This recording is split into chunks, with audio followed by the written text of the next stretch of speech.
কোনো রকম catering promotion করছি না, কিন্তু একটা বউ ভাতের খাওয়া দাওয়া ক্যামেরাবন্দি করেছিলাম, তাই ভাবলাম তোমাদের সাথে শেয়ার করে দিই। প্রথমেই পাতে পড়েছিল লাচ্ছা পরাঠা আর ক্যাপসিকামি আচার। ক্যাপসিকামি আচার দিয়ে লাচ্ছা পরাঠাটা কিন্তু ভালোই লাগলো।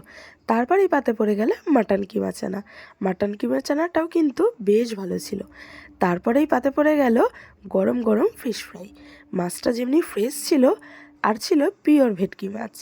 তোমাদেরও কার কার আমার মতো এই গরম গরম ফিশ ফ্রাই খেতে ভালো লাগে? আমার কিন্তু বেশ ভালো লাগে। তাই কাসুন্দিতে ডিপ করে আর স্যালাড দিয়ে দারুণভাবে খেয়ে নিলাম।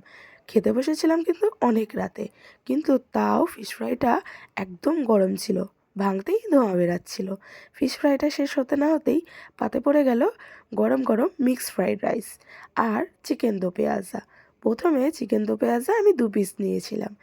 চিকেন দো পেঁয়াজাটা দিয়ে এই মিক্সড রাইসটা খেতে কিন্তু দারুণ লাগছিল। ঝাল ঝাল মাংস আর হালকা মিষ্টি মিষ্টি রাইসটাতে পুরোপুরি চিকেনে আর চিংড়ি মাছে পুরো ভর্তি ছিল। দেখো, চিংড়ি মাছ দিয়ে রাইসটা কিন্তু হেভি লাগছিল। তাই জন্য আমি আরেকটু আমার পছন্দের মতো চিকেন চেয়ে নিলাম। খাবারটা শেষ করেই পাতে পড়ে গেল খেজুর আমসত্ত্বর চাটনি, পাঁপড় আর নলেন গুড়ের রসগোল্লা, আর ছিল হট মাখা সন্দেশ। খাওয়া দাওয়া শেষ করেই আমার আর আমার হাজব্যান্ডের জন্য আইসক্রিম নিয়ে গুটি গুটি পায়ে বাড়ি। টাটা।